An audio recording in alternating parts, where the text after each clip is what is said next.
Hello, and welcome to Escapees Webinars. I'm Karenza Durr, the Director of Marketing for Escapees RV Club, and tonight we're having a great webinar on keeping your digital workspace organized.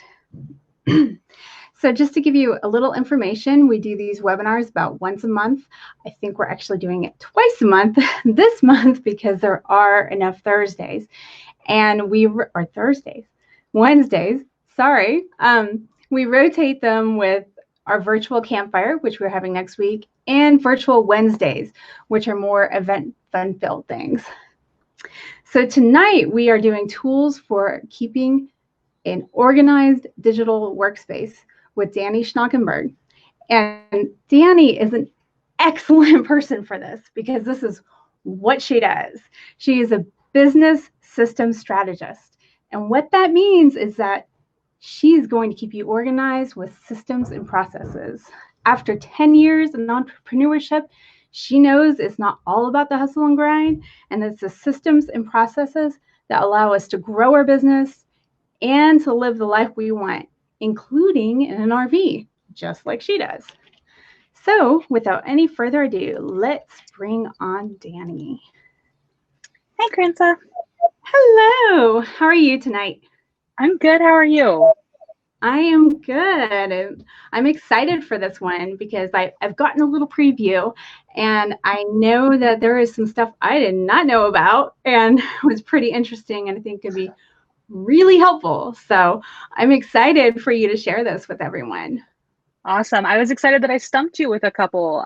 You've been working remotely for quite some time now. So anytime I get to, show somebody something new, even when they've been in this for a while, that makes me really happy. So I'm excited to get to share them. That's great.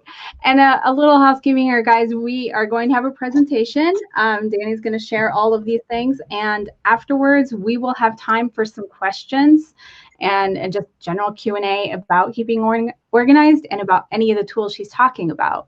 So while she's talking, go ahead and in the chat, post any questions that you have, and we will make sure to get to them. All right. So do you want to just jump right in, or do you have anything to add about what you're doing or your background? I don't experience in it. Yes, lots of experience. So I guess just a little background for people that don't know me, which is a lot of people, I am sure. I'm Dani. We live in our 37-foot Grand Design Imagine full-time with 5 kids and a dog. So being organized and doing almost everything digitally is super important to this lifestyle, obviously, and to be able to work, have a business, and get to spend time with family and actually, explore, which is what this whole RV life is really about. You got to be organized to have time for that. So definitely feel like most of this is learned by experience. So. Definitely. All right. Well, I'll pull up your slides and we can get started. Awesome.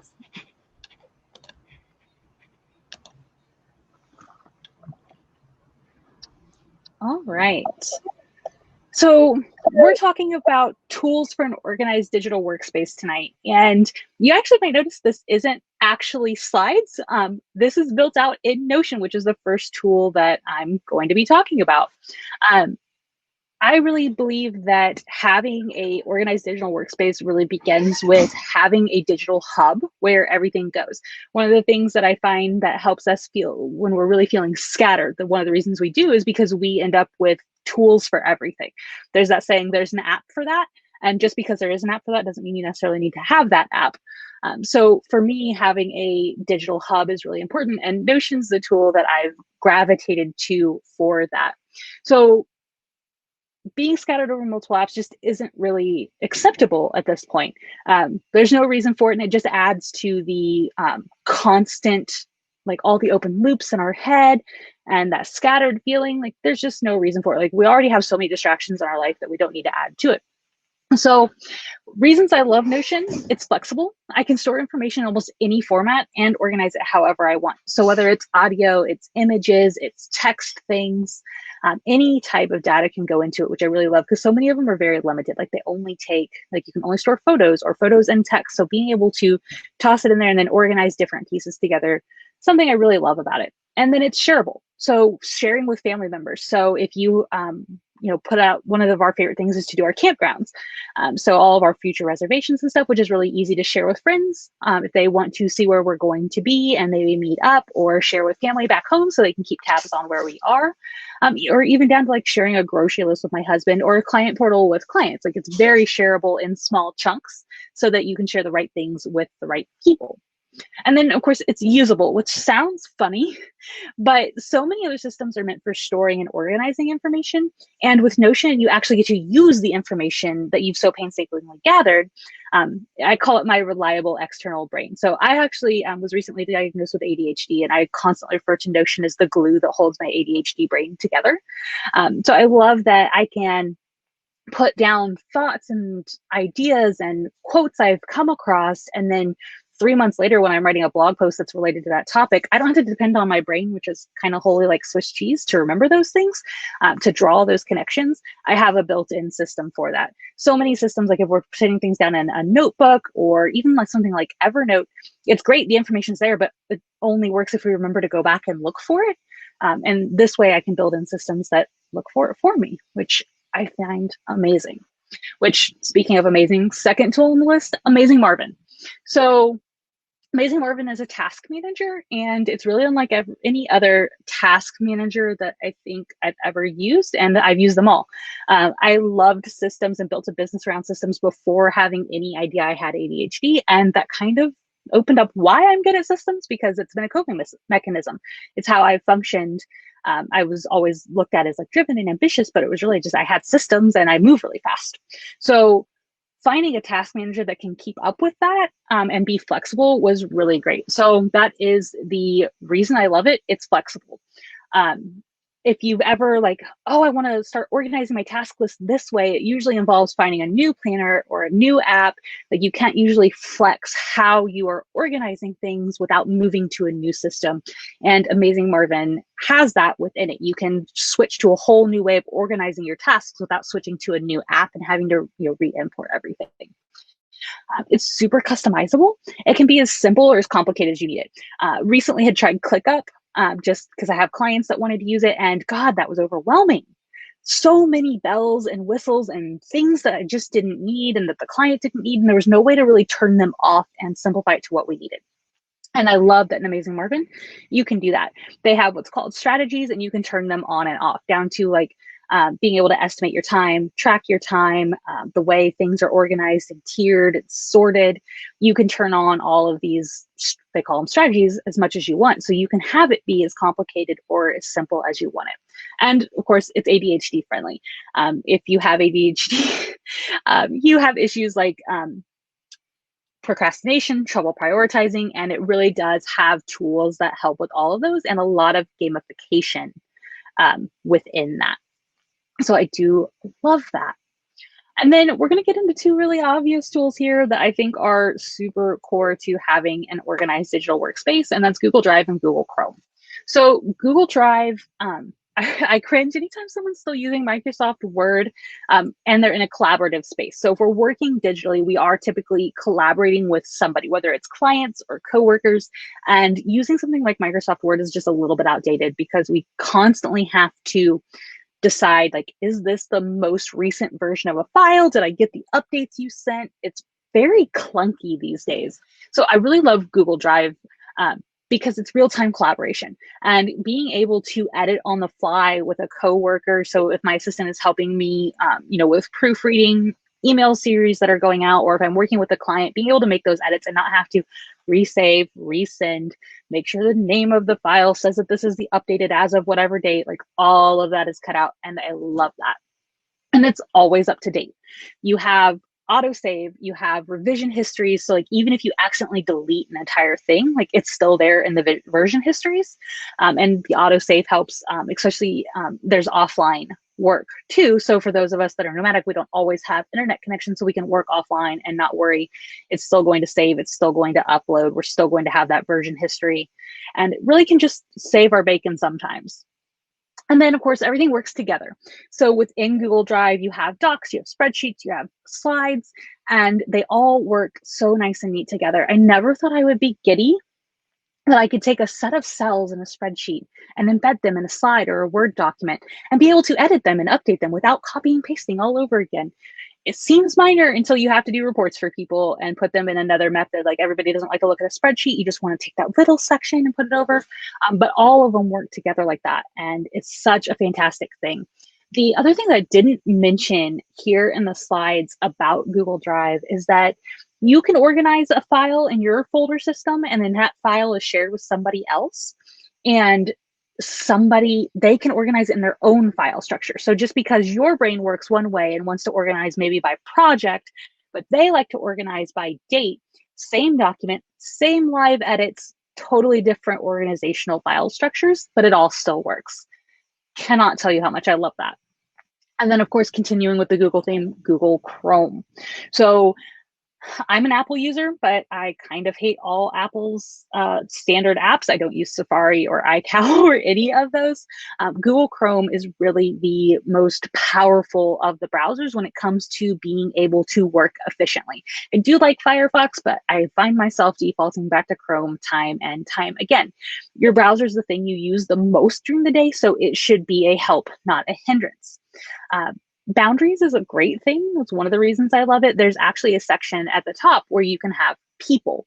And so you could be signed into one set of browser windows with your personal Gmail and another set of browser windows with your work one, with your like professional G Suite one, and have separate bookmarks, separate landing pages, separate pages that open upon start, and really keep those boundaries really important if you use Google Drive, both personally and in your business, so that you can keep those separate and not accidentally save something to the wrong place. So I love being able to create those boundaries, because we can't always create boundaries between our personal and our professional lives, especially when we're entrepreneurs and nomadic.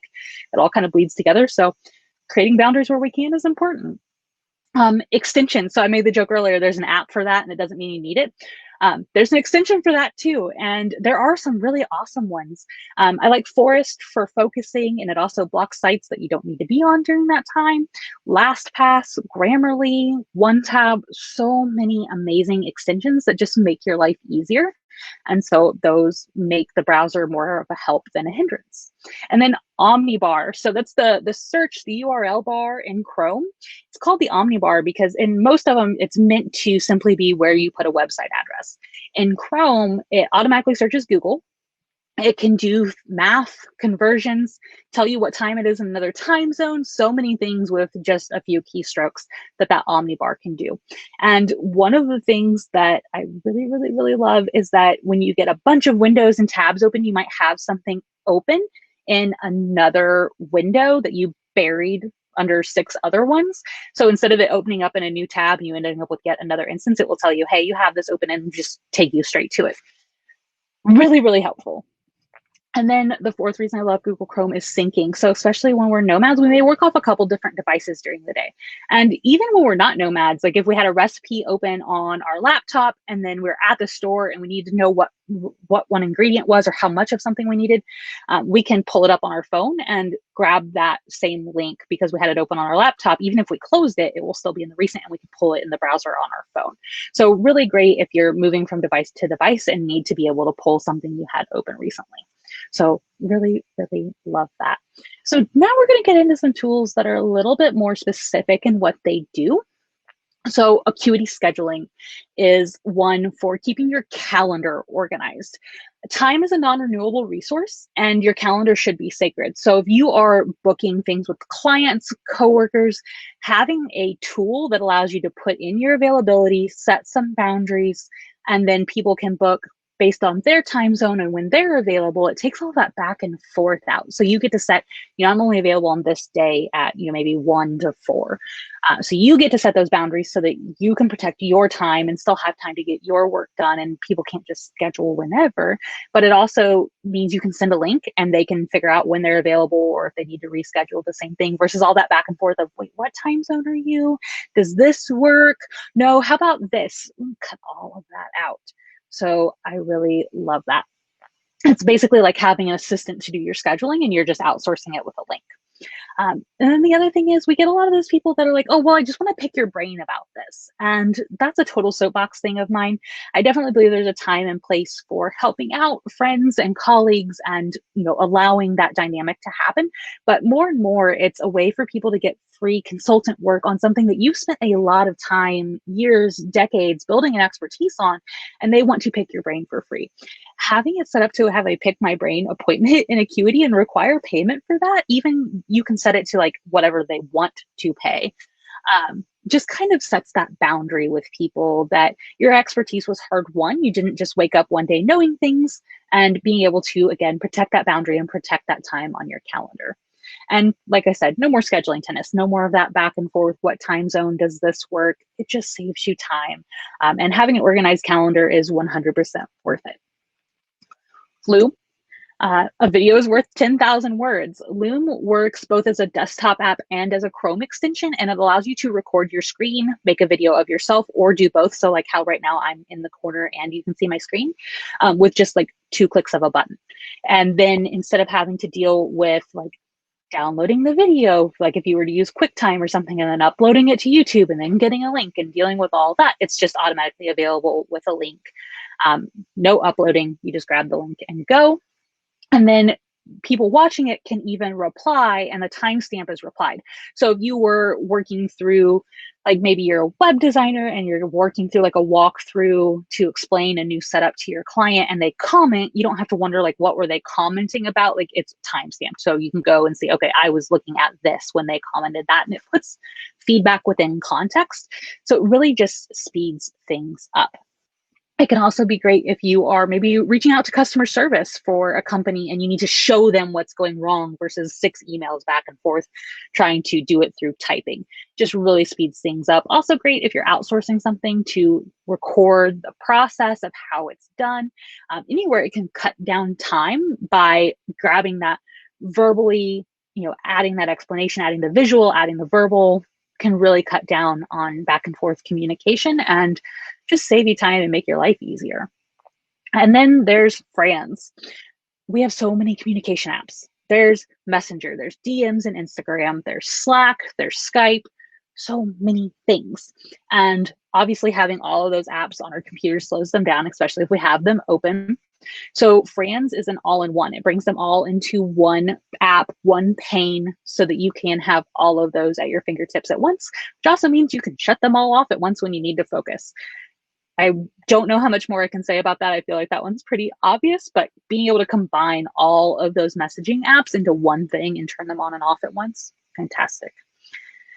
And then lastly, we have Crisp. So Crisp is it's technically an AI app. It's part of your computer or your phone, and it drowns out background noise. So it becomes kind of an in-between between your microphone or headphones and the recording device, and it cuts out background noise. So it's great if you need to take calls from a coffee shop. Back when we could work in coffee shops, if we ever get to work in coffee shops again, it was nice that you could do that and it would cut out the background noise and people would hear you very clearly. And honestly, I love it. It's not really organizational, but I feel like it's such a freeing thing because we don't have to juggle as many things. But I live in a tiny space with 6 other humans and a dog. So eliminating background noise is fantastic. And so that's my list. Those are my favorite tools for keeping an organized digital workspace, since we're all really digital right now. Looks like we do have some questions, so I will flip back through those and answer some. And then Carinsa, if you want to come back and help me. All right. Oh, you're muted, babe. Thank you. Yeah, I was trying to make sure not to talk when you were on. Forgot that little bit for myself there. That's great. I mean, there are a few things that made me laugh there. Just, maybe we don't all have 6 people in our RVs and a dog with us, but there's a lot of people out there that have at least one other person or animal in their RV. If you're working from your RV or your home or cabin right now, but yeah, it's a thing, and yeah, hopefully we will get to work at coffee shops again. I would like to throw that in. That'll date it later on. Yes. I think the other thing with Crisp is they never fail to want to mow the campground on the day I have the most calls. So being able to just know that they're not, my clients are not going to have to hear the mower that is feet away from me.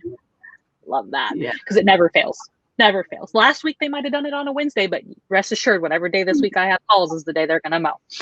Absolutely. I've totally had that during conference calls. So that's a big one. Yeah, we do have a couple of questions here. We'll go back to Notion here for a second. Kelly Miller had a question about, let me hide our names since we're cutting off our faces here.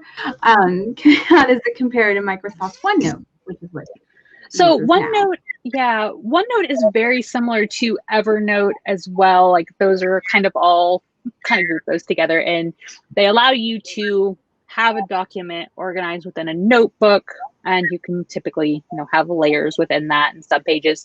So those are a little bit limited in, so I know Evernote a little bit more than I know OneNote, but I know they're very similar. I used OneNote, oh gosh, back before the twins were born, and they're 8. So it's been a while since I've touched OneNote.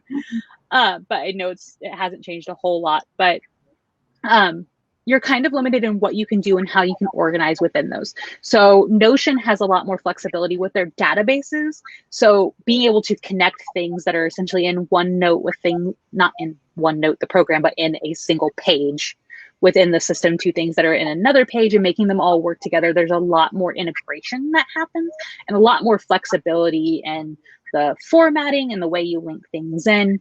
It's just ultimately it's more flexible and just more powerful in being able to connect things together. So hopefully that gives you a little bit of an idea. I think that sounds pretty good. Yeah, I can see where you're bringing in photos and images and things that just kind of like pull it in into wherever you need, right? Rather than having kind of layered. I have been using Evernote, but Notion was one that I didn't know. So when you had told me about that, it was like, oh, let me go look at this. And I know somebody else with a holy mind that might appreciate using it too. Yes. So we had a question from our own George Ann. And she was wondering about Google Drive. Someone makes a change that we don't want after all.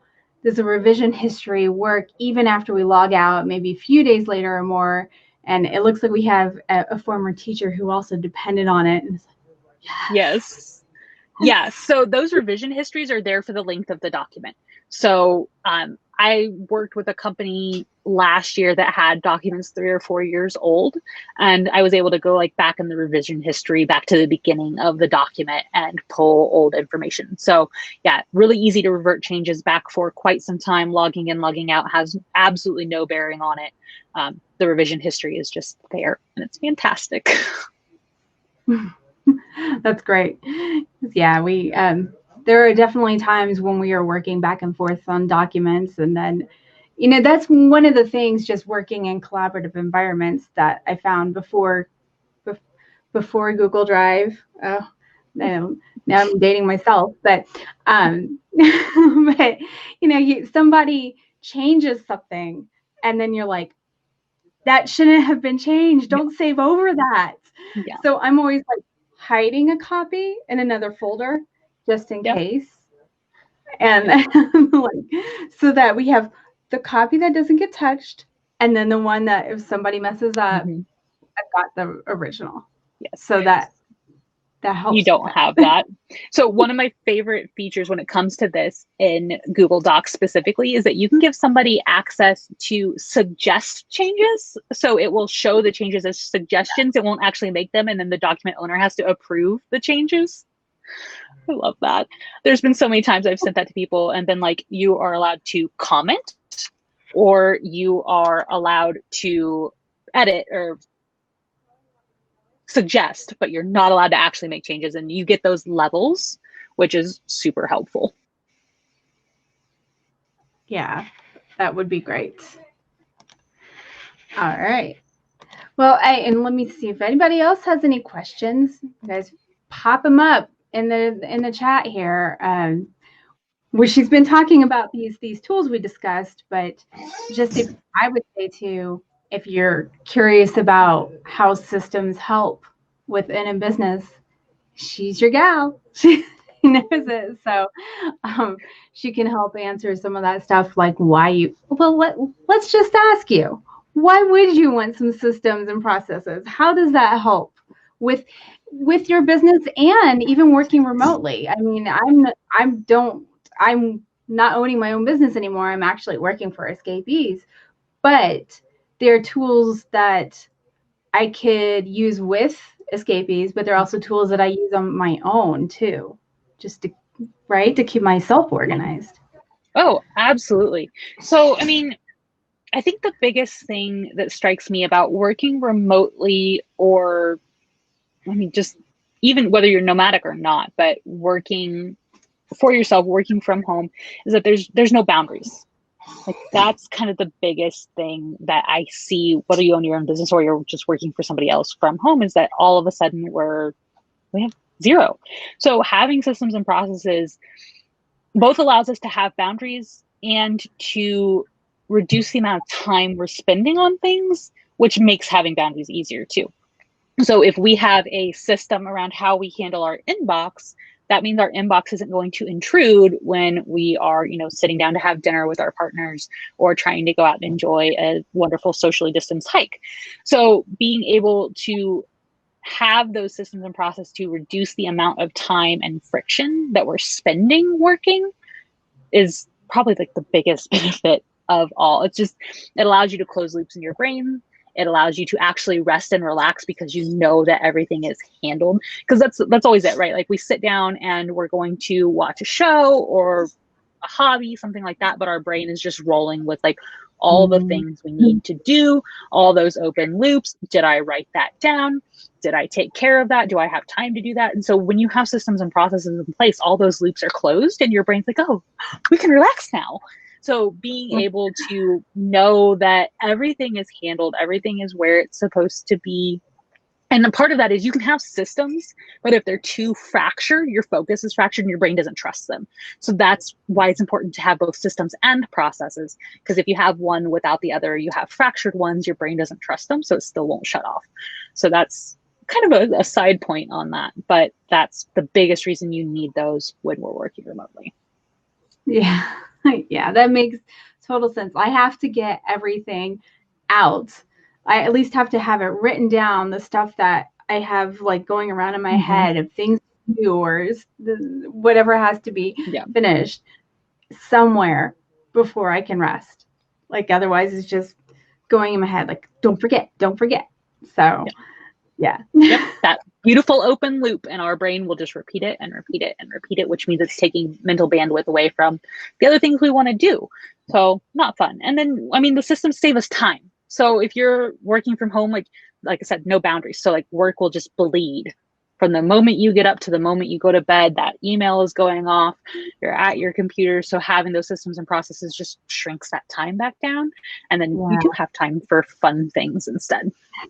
Right. And that's why we're RVing, right? We want to have fun. We want to see things. And so, yeah, you want to be able to like close the laptop and feel good about it and be able to take back your time, really. Yes. Take back your time and be able to do this. Because if we're just out working 24/7, what's the point of being in these beautiful places and new areas to see?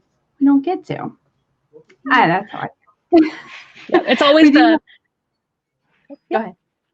I was gonna say, it's always the thing, like the nomadic entrepreneurs, like the new RVers, like it's always like the corner of the MacBook with the pretty thing behind it. It's like, cool, but did you get out from behind that computer and actually go enjoy it? Or are we just enjoying the view behind our laptop? Like, come on. Right. But it's when we don't have those boundaries, like we're working to support the lifestyle and not actually getting to enjoy the lifestyle. So it's always that thing, like I feel like that's like the quintessential full-time RVer photo. And it's like, okay, but let's get out from behind the laptop, let's go for a hike, kayak, something. Right. That I love how you said that, working to support the lifestyle instead of to enjoy the lifestyle. And that's perfect because I have seen that. And I know there's times when you do have to just kind of get stuff done. When we used to be in launches, we were just working, getting those things out. But there were other times that then we had a nice lull and we could go enjoy ourselves. And that's why we're working for it. And that's what you're going to do. Systems like even out that roller coaster. So instead of having like the super launch grind, like it'll flatten it out a little bit. Mm-hmm.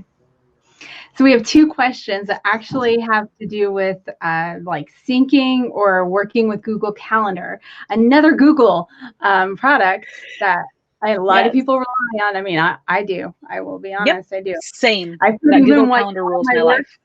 Yeah, I do. Like I have my work meetings in a different format, but then I bring them over to my personal Google Calendar so that I don't accidentally, because I can see it on my phone. I can look at it anywhere in the middle of the week and be like, what do I have on Monday? So Acuity, and this first one, and does it sync?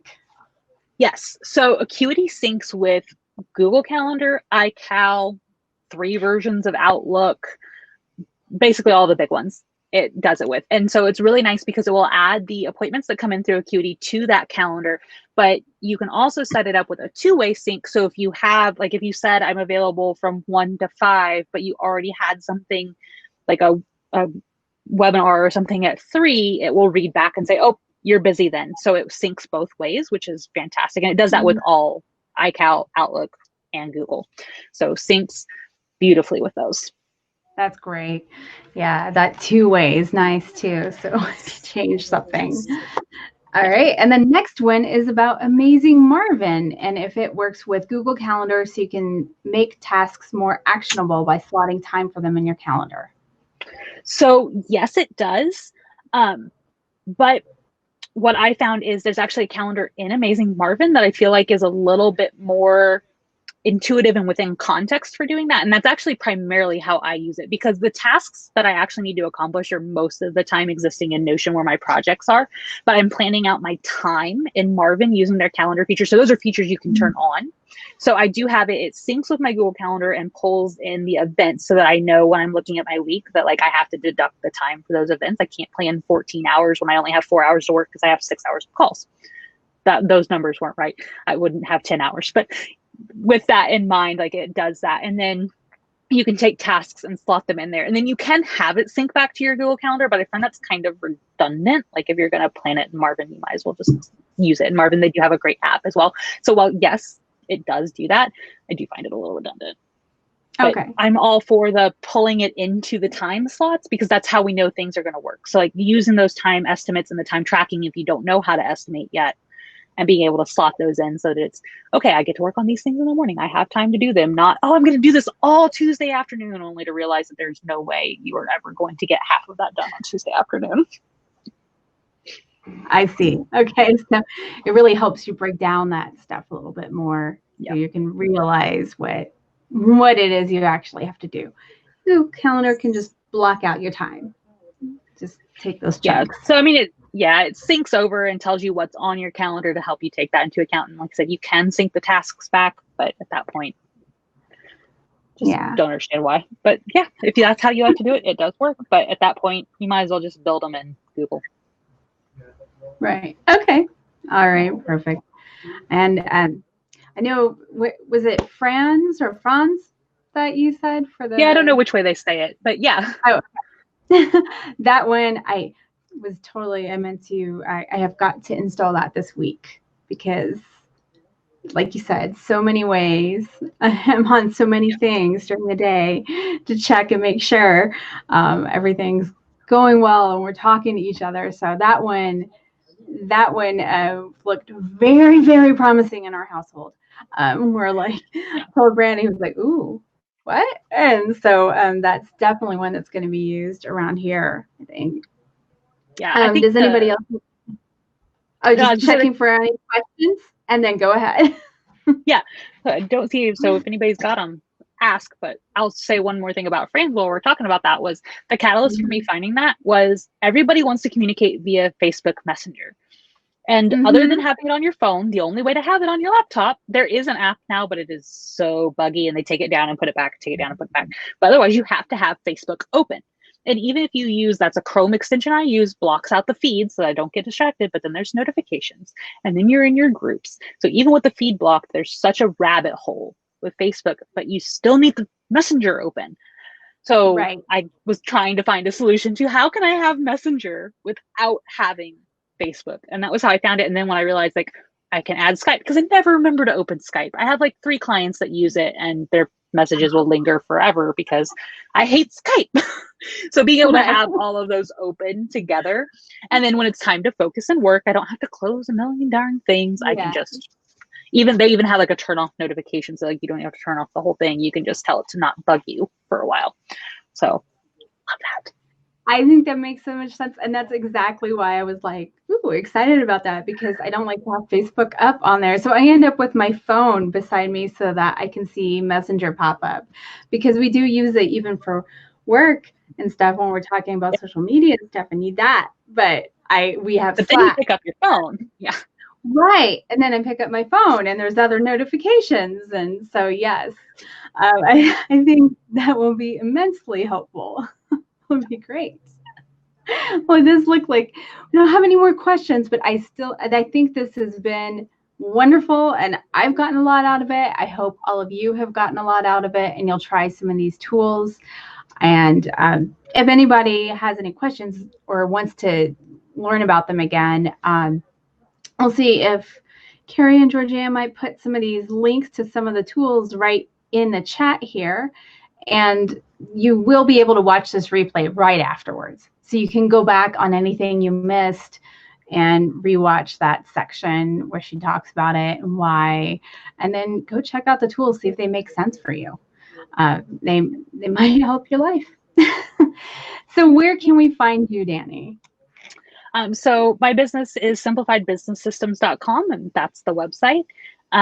So that is the primary place to find me. I do have a whole page with all of the resources, basically everything I've ever created, from free resources to how to book a one-on-one session with me if you're trying to set up a specific tool.